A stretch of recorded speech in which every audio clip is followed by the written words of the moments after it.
Paz de Cristo, irmãos. Essa paz de Cristo esteja conosco, sobre nós, hoje e para todo sempre.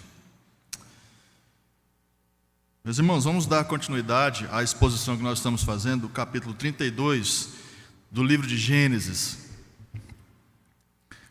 E nós já fizemos uma exposição do verso 1 ao verso 10, e hoje nós vamos estudar um pouco a respeito dos versos 11, na verdade, até o verso 24.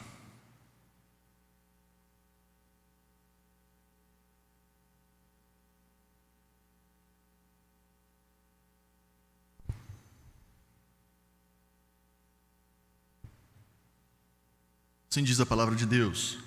Porém Moisés suplicou ao Senhor seu Deus e disse: por que se acende, Senhor, a tua ira contra o teu povo que tiraste da terra do Egito com grande fortaleza e poderosa mão? Porque hão de dizer os egípcios: com maus intentos os tirou, para matá-los nos montes e para consumi-los da face da terra? Torna-te do furor de tua ira e arrepende-te deste mal contra o teu povo. Lembra-te de Abraão, de Isaque, de Israel, teus servos, aos quais por ti mesmo tens jurado, e lhes dissestes: multiplicarei a vossa descendência como as estrelas do céu, e toda esta terra que tenho falado, dá-la-ei à vossa descendência, para que a possuam por herança eternamente. Então se arrependeu o Senhor do mal que dissera havia de fazer ao povo. E voltando-se, desceu Moisés do monte com as 2 tábuas do testemunho nas mãos, tábuas escritas de ambos os lados, de um e de outro lado estavam escritas. As tábuas eram obra de Deus, também a escritura era a mesma escritura de Deus, esculpida nas tábuas. Ouvindo Josué a voz do povo que gritava, disse a Moisés: há alarido de guerra no arraial. Respondeu-lhe Moisés: não é alarido dos vencedores, nem alarido dos vencidos, mas alarido dos que cantam é o que ouço. Logo que se aproximou do arraial, viu ele o bezerro e as danças. Então acendeu-se-lhe a ira, arrojou das mãos as tábuas e quebrou-as ao pé do monte. E pegando o bezerro que tinham feito, queimou-o e reduziu-o a pó, que espalhou sobre a água e deu de beber aos filhos de Israel. Depois perguntou Moisés a Arão: que te fez este povo, que trouxeste sobre ele tamanho pecado? Respondeu-lhe Arão: não se acenda a ira do meu senhor. Tu sabes que o povo é propenso para o mal. Pois me disseram: faze-nos deuses que vão adiante de nós. Pois quanto a este Moisés, o homem que nos tirou da terra do Egito, não sabemos o que lhe terá acontecido. Então eu lhe disse: quem tem ouro, tire-o. Deram-mo e eu o lancei no fogo e saiu esse bezerro. Amém. Meus irmãos, nós, às vezes, depois que nós pregamos um sermão, a gente recebe algumas palavras de alguns irmãos, né? O sermão foi muito bom, o sermão foi edificante. E às vezes a gente se questiona qual foi o critério para esses irmãos chegarem a essa conclusão.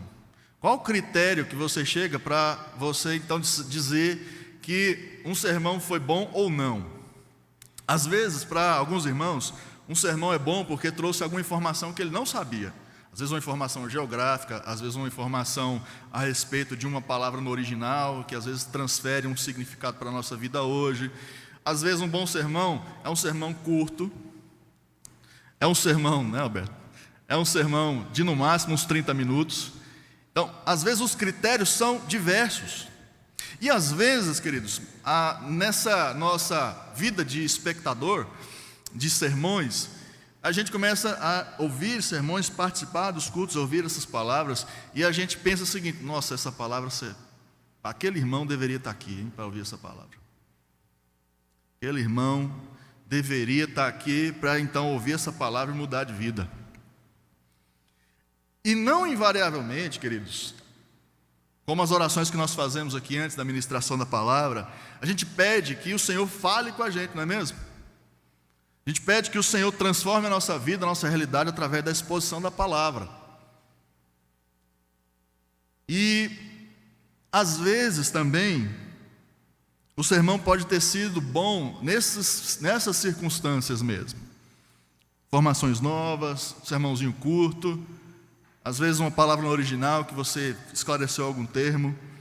Mas eu acredito que um sermão, queridos, e nós precisamos entender isso, e vir para a igreja e ouvir sermões justamente com essa intenção de ouvirmos a voz de Deus, que quer nos mudar, que quer nos transformar, que quer falar no nosso coração e às vezes quer quebrar a nossa vida,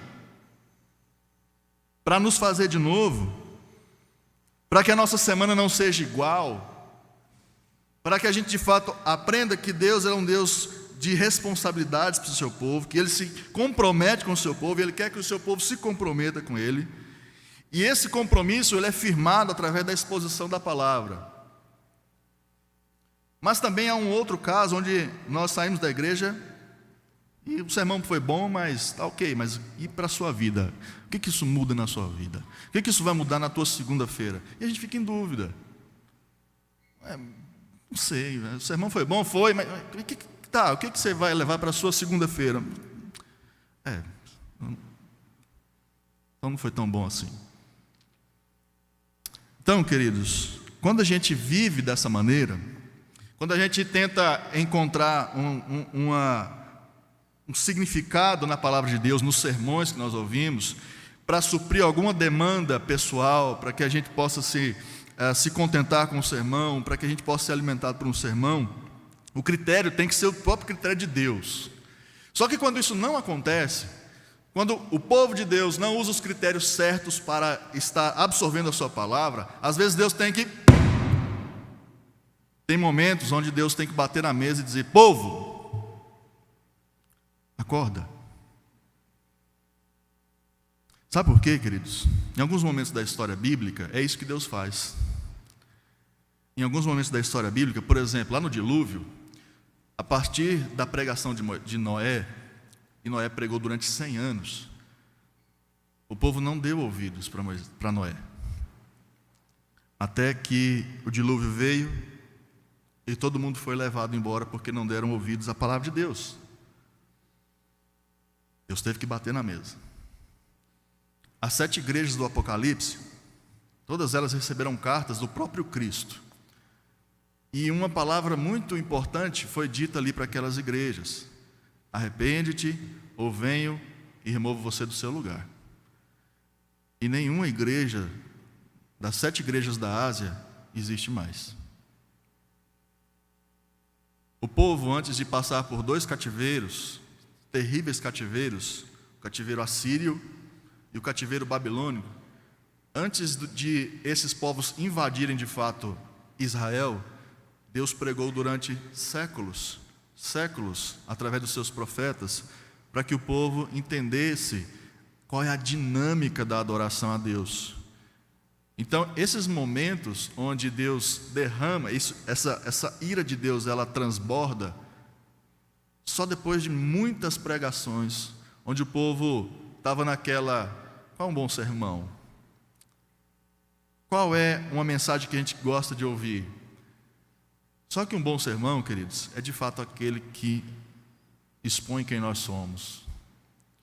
Onde Deus expõe quem nós somos, onde Deus mostra que nós necessitamos desesperadamente dEle, de nos voltar para Ele, e ao mesmo tempo que Ele é pedagógico nessa questão, e às vezes com dureza, nós entendemos que Ele é misericordioso, porque Ele não nos destrói, porque Ele não nos desampara.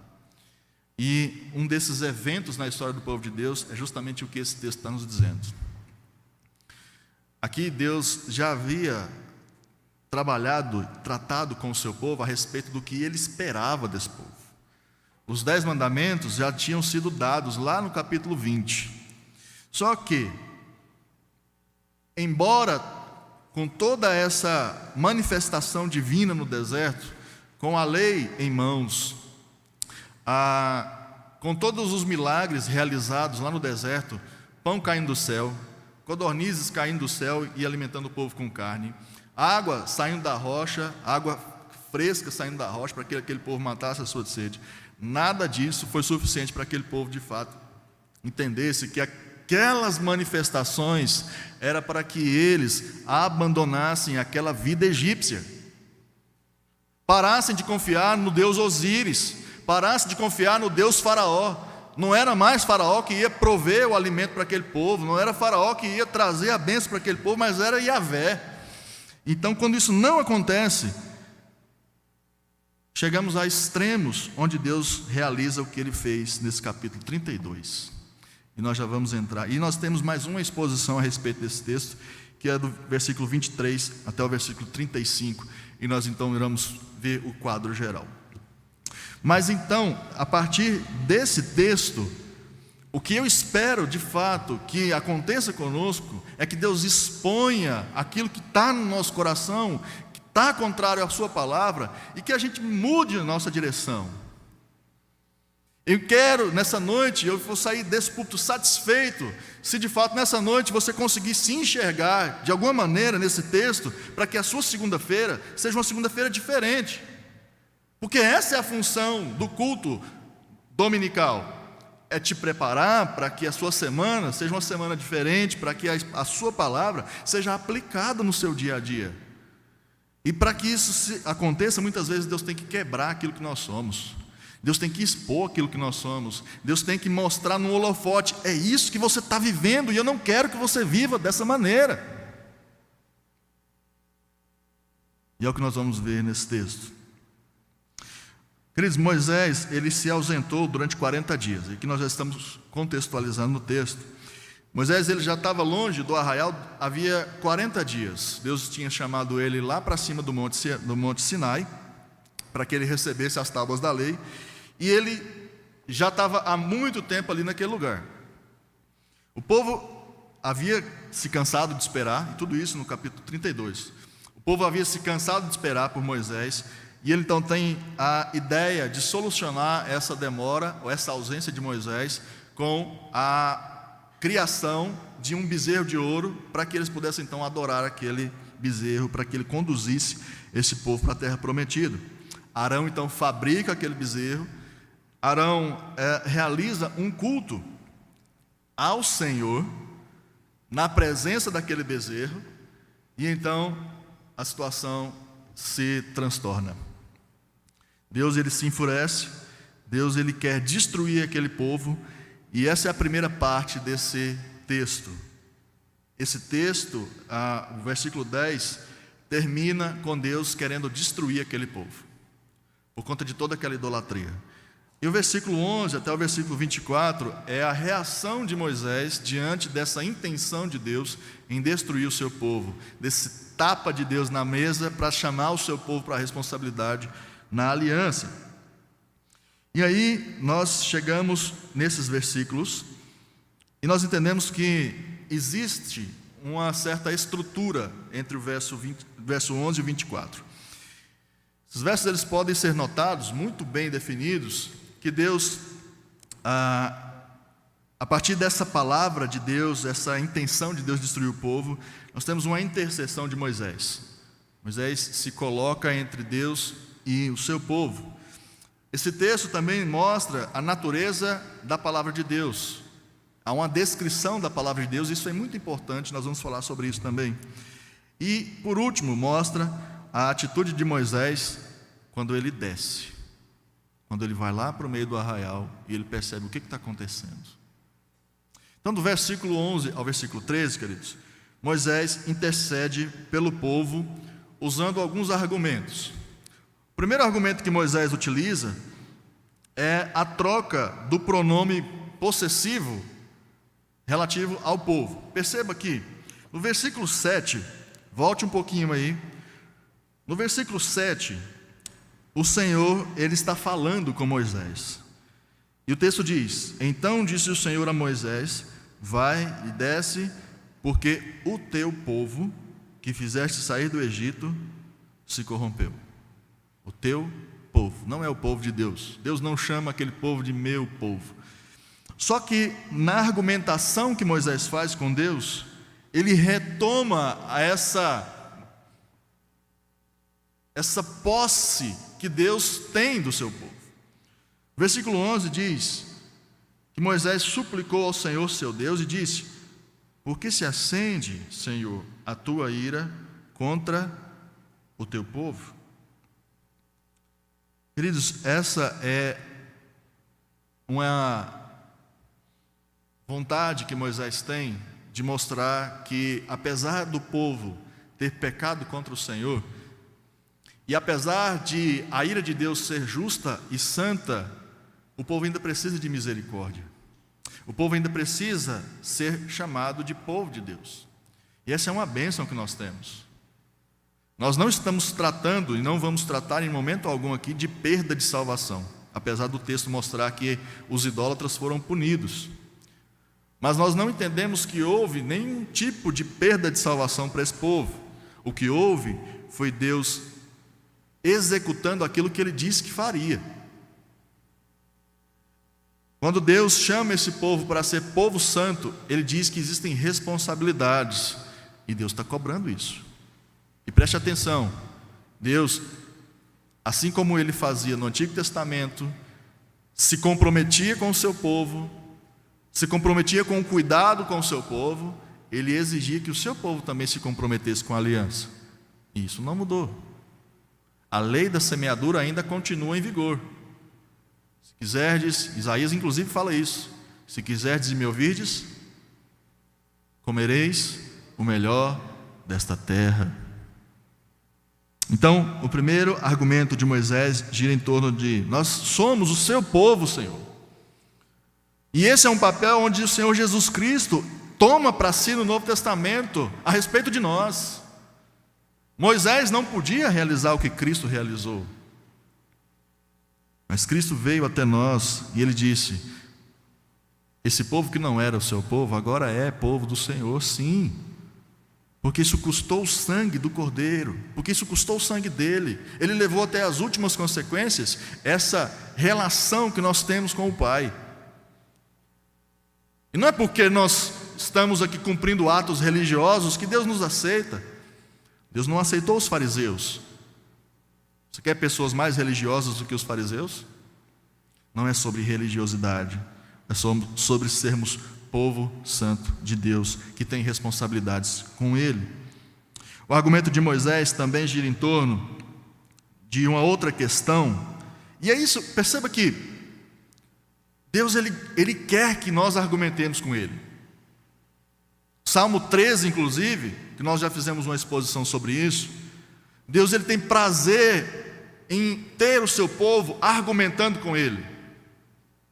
Não que isso vá mudar alguma coisa na situação, não que isso já não esteja predeterminado, mas quando nós argumentamos com Deus com os argumentos corretos, a nossa vontade ela é unida à vontade de Deus. Senhor, nós somos seu povo. Nós não somos povo do Egito, nós não somos povo de Faraó, nós somos seu povo.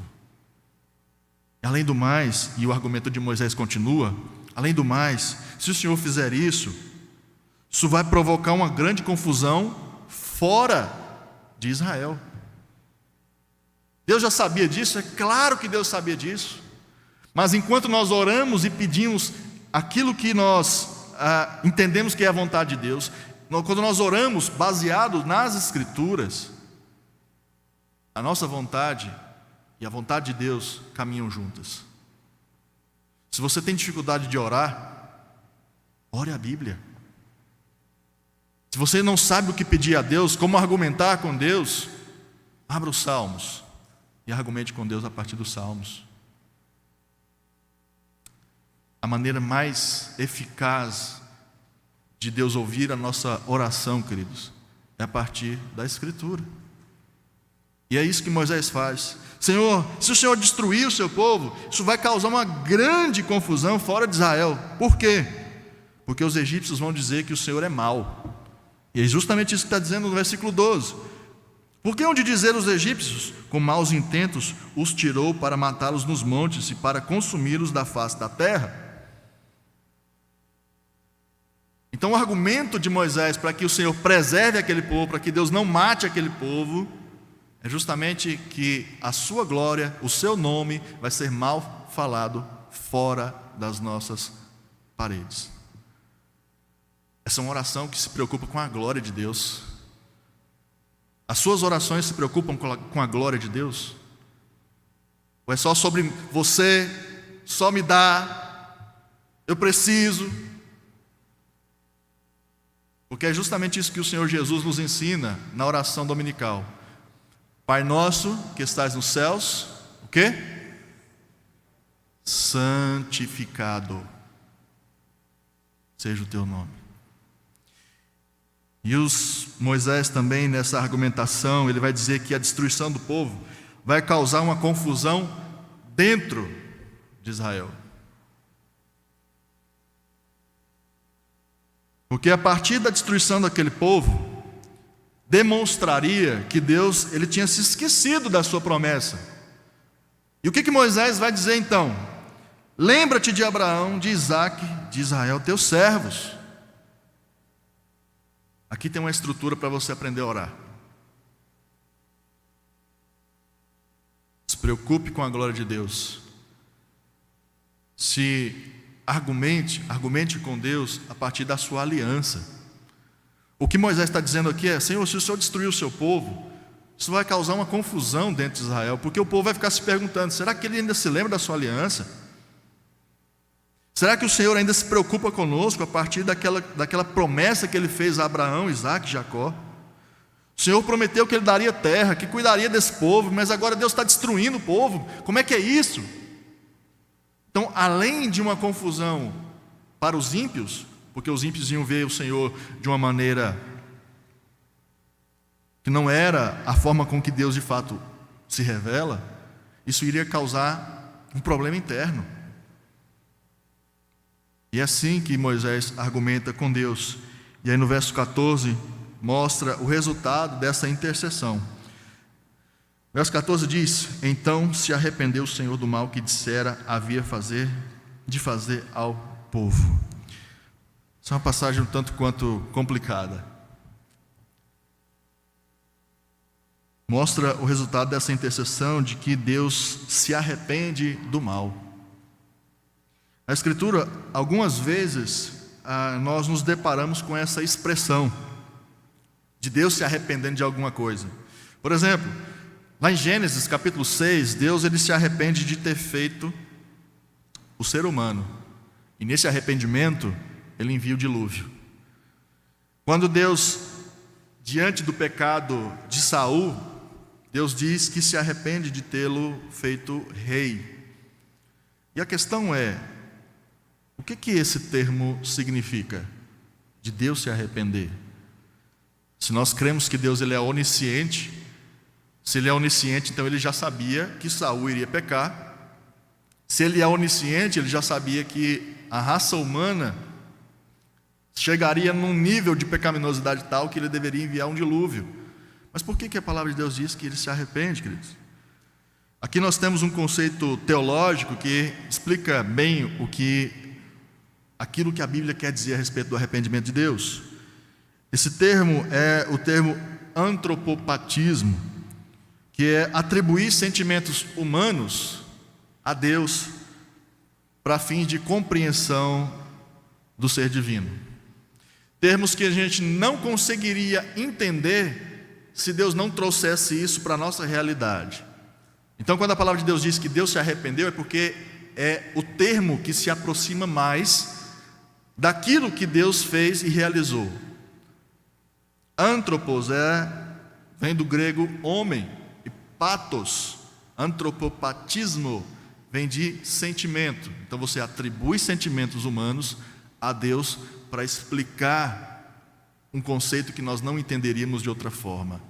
Então, quando a Bíblia inclusive diz que os olhos de Deus estão sobre nós, o braço do Senhor não está estendido, a boca de Deus o falou, isso é um antropomorfismo, formas humanas atribuídas a Deus. Isso tudo para descrever da melhor maneira possível para a nossa mente limitada quem Deus é e o que Ele faz. Então, quando a expressão se arrependeu é utilizada para Deus, mostra que Deus ele estava num curso com o ser humano. Os dois caminhos estavam indo em direções iguais, de fidelidade de ambas as partes.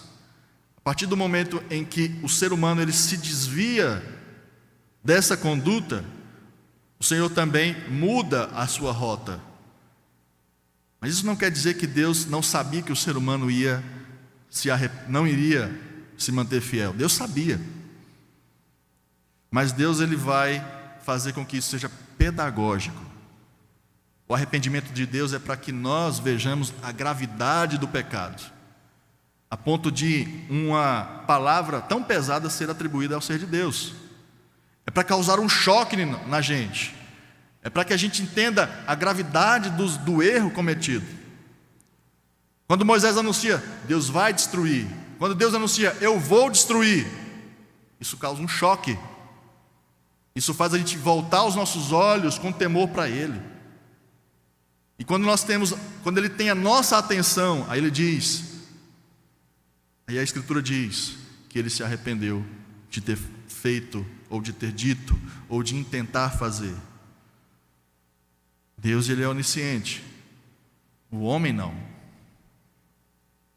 Então, como pedagogia para aquele povo e pedagogia para nós, entendendo que os nossos caminhos precisam andar em paralelo, a palavra de Deus diz: se nós mudarmos, Deus também ele vai agir de forma contrária, para que a nossa fidelidade a Ele seja integral. Como é que nós aplicamos, queridos, essa primeira parte? Deus ele nos responsabiliza pela nossa santidade. Deus, quando nos chama para um compromisso, e Ele baseia esse compromisso com a Escritura, isso pressupõe que nós vamos nos alimentar dela. Isso pressupõe um compromisso de sermos doutrinados pela Escritura. E a nossa santificação, o abandono dos ídolos, dos nossos ídolos pessoais, é uma necessidade que nós temos que fazer. Então Deus nos responsabiliza pela nossa santidade. Mas, no entanto, se não fosse a obra intercessória de Cristo, assim como foi a obra intercessória de Moisés, nós já teríamos sido destruídos. Nós já teríamos sido destruídos. Do verso 15 ao verso 16, nós mostramos, ou a palavra de Deus mostra, a natureza dessa Escritura. Quando nós olhamos para o verso 15 e o verso 16, nós entendemos que a palavra de Deus ela é por si só um tesouro vivo, porque ela é descrita num caráter contratual. Perceba: e voltando-se, desceu Moisés do monte com as duas tábuas do testemunho nas mãos, tábuas escritas de ambos os lados, de um e de outro lado estavam escritas. Queridos, o compromisso que nós fazemos com Deus ele é contratual. Alguns argumentam que as duas tábuas eram como cópias, onde as duas partes se comprometeriam uma com a outra. É como um contrato que nós assinamos hoje. Uma fica com a pessoa e a outra parte fica conosco. Isso nos responsabiliza. E a palavra de Deus está dizendo que essas tábuas eram tábuas do testemunho, ou seja, tábuas que estavam testemunhando que uma aliança estava sendo feita ali. E a palavra de Deus hoje é da mesma forma. Nós temos responsabilidade sobre esta palavra que nós temos. O texto está falando de idolatria, e nós temos responsabilidade de colocar os ídolos para fora, sob pena de acontecer o que aconteceu com o povo. A palavra de Deus também é descrita como uma obra de Deus. As tábuas eram obra de Deus. No capítulo anterior fala que as tábuas foram escritas pelo dedo de Deus. O que isso revela, queridos? Isso revela a seriedade daquilo que Deus está nos dando. Muitas pessoas acreditam que a palavra de Deus ela foi corrompida, porque foi escrita por mãos humanas. A palavra de Deus, ela não tem validade nenhuma, porque veio de mãos humanas, de mentes humanas, mas o que nós estamos vendo aqui nesse texto é que a palavra de Deus, ela é obra de Deus, é séria. O Senhor chama o seu povo para uma seriedade.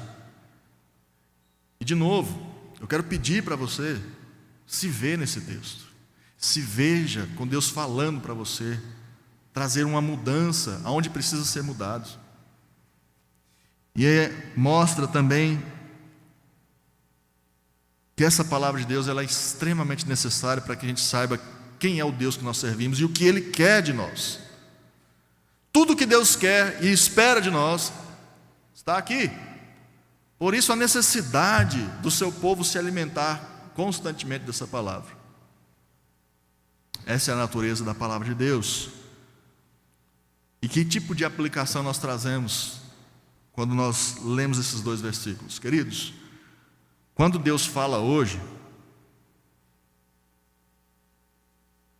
é a sua voz que nós ouvimos. Assim como Deus entregou essas tábuas para Moisés lá no Monte Sinai, de maneira miraculosa, falando com Moisés, falando ao povo, o Senhor fala conosco ainda. O Senhor sempre vai falar com o seu povo. E é por isso que a cada sermão que nós ouvimos, seja ele na igreja, seja ele na internet, a cada sermão, a cada estudo bíblico, Deus quis falar alguma coisa ao nosso coração.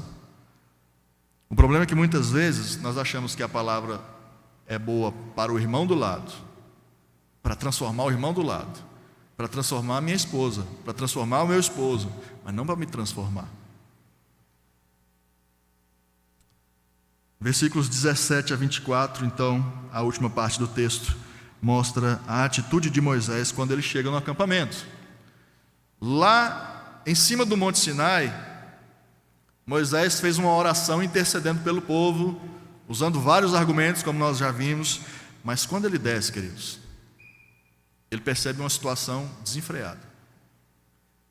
Acho que ali naquele momento ele entendeu por que Deus estava bravo. Porque ele teve contato com aquele povo que havia se desviado de maneira quase completa. E Moisés então tem algumas percepções e ele toma algumas atitudes. A primeira questão que Moisés chega à conclusão é a respeito do barulho que estava acontecendo. Olha o que diz o versículo 18, quando Josué fala que existe um barulho esquisito, um barulho de guerra no arraial, e Moisés responde: não é barulho ou alarido dos vencedores, nem alarido dos vencidos, mas alarido dos que cantam é o que ouço.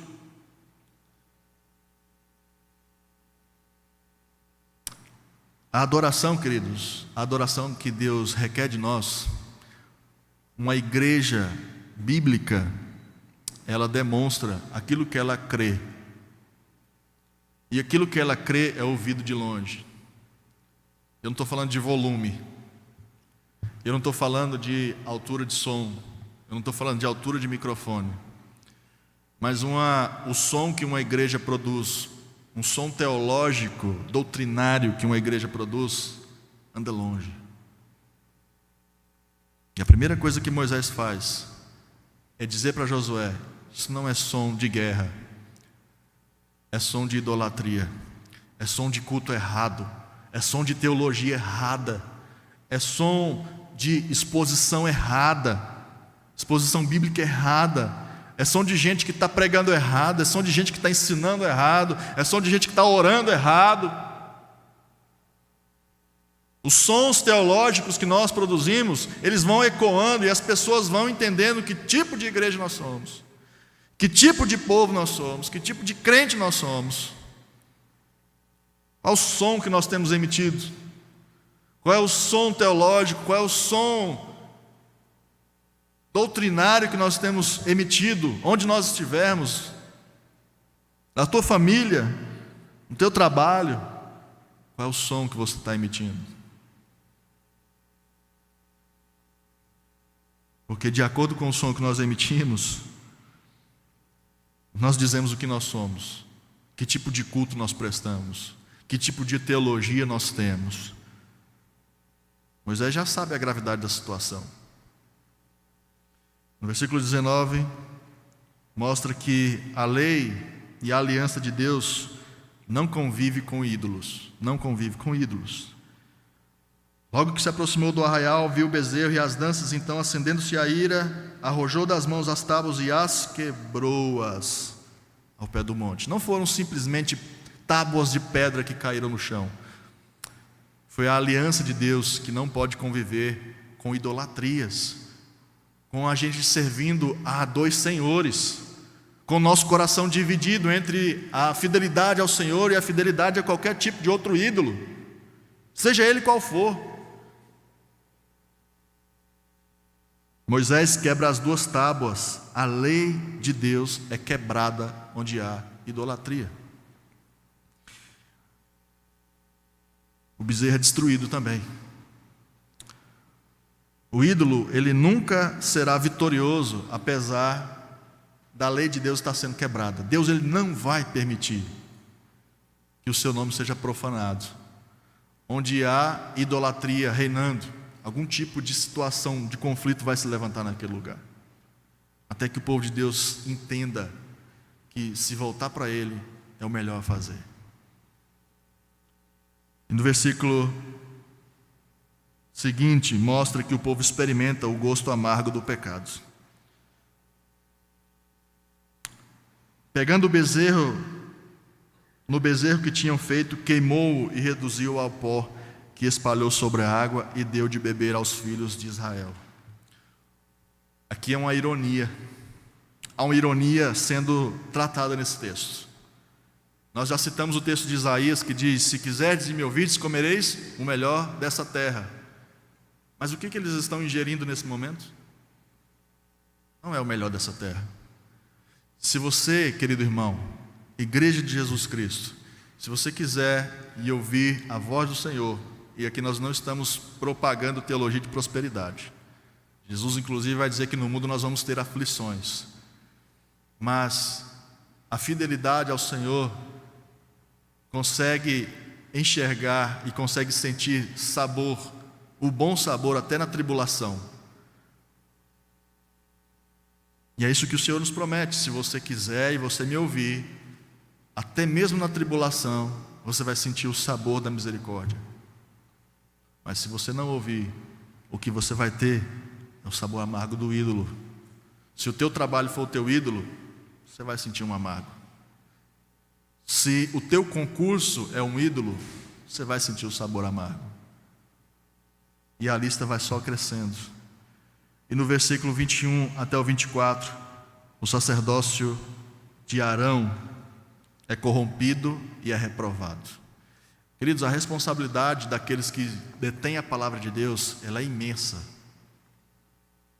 De maneira que se nós estamos em um local onde a palavra de Deus ela não é exposta, a partir dos princípios que Deus quer que ela seja exposta, a responsabilidade deve cair sobre aqueles que trazem essa mensagem. E foi exatamente o que Moisés cobrou de Arão. Arão é responsabilizado pelo pecado do povo. Moisés, inclusive, pergunta para ele: o que te fez esse povo que trouxeste sobre ele tamanho pecado? E Arão desconversa. Arão se exime da responsabilidade, joga a responsabilidade em cima do povo.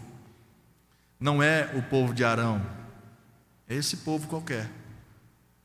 Sempre que um povo segue um sacerdócio, sempre que esse povo segue um púlpito corrompido, com má teologia, onde a má teologia é ouvida e não a palavra de Deus, isso é responsabilidade do sacerdote, dos pastores,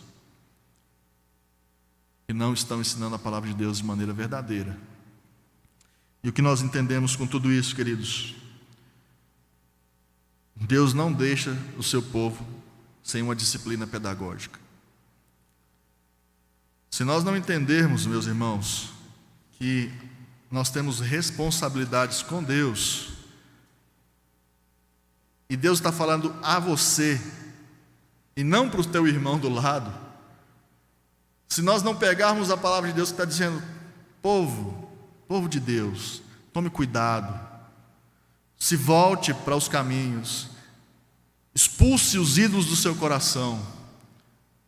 Se nós não tivermos essa disposição, de fato, em ouvir a voz do Senhor, que está sendo pregada domingo após domingo, durante a tua semana, vai ter um momento em que Deus vai ter que bater na mesa e dizer: chega. E relembrando as aplicações, e nós encerraremos. Deus, Ele nos responsabiliza pela nossa santidade. Você é responsável por expulsar os ídolos do seu coração, da sua vida. Deus também nos fala hoje, como Ele falava no passado. Então a pregação é para você. A pregação ela tem que ser boa quando, de fato, Deus Ele nos moe, expõe quem nós somos, expõe o nosso coração para que a gente, de fato, se volte para Ele, para que a nossa segunda-feira seja diferente do nosso sábado, da nossa sexta. E Deus, Ele não deixa o seu povo sem uma disciplina pedagógica. Pedagógica por quê, queridos? A próxima parte do texto que nós vamos expor vai mostrar que Deus fez algo terrível com esse povo. Mas nem todo o povo foi morto. Houve aqueles que não foram mortos por causa desse pecado. É a esses que Deus está querendo ensinar agora.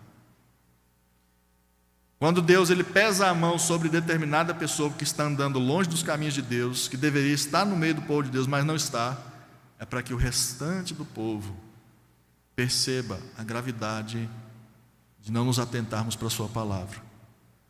É pedagógico porque hoje nós temos esse texto para nos ensinar. E nós precisamos entender que o Senhor, Ele nos ama tanto, que antes de nos disciplinar pedagogicamente, Ele nos avisa. Não é assim que nós fazemos com nossos filhos? Não faça isso, não faça isso, até que seu filho faz, e aí o castigo vem. Queridos, então, que o Senhor possa nos edificar, nos dando essa intenção de avaliar nossa vida, antes que o Senhor, então, pese a sua mão contra nós, expulsar os ídolos do nosso coração, da nossa vida, antes que o Senhor mesmo o faça, e às vezes de maneira terrivelmente pesada. Que Deus nos abençoe nisso. Vamos orar. Senhor, que o Senhor de fato esteja aplicando essa palavra no nosso coração, uma palavra, Deus, que de fato sirva para nos admoestar quanto ao tipo de vida que temos vivido. Que isso sirva para o nosso dia a dia, para a nossa pedagogia e para que nós entendamos a responsabilidade que temos com o Senhor. Em nome de Cristo Jesus que oramos assim. Amém. Vamos receber a bênção, queridos. Povo de Deus, chamado na eternidade para ser santo, puro e irrepreensível diante de Deus e diante do mundo. Que a paz, a graça e as ternas consolações do Pai, do Filho e do Espírito Santo seja sobre cada um de vós, hoje e para todo sempre, no nome de Jesus. Amém.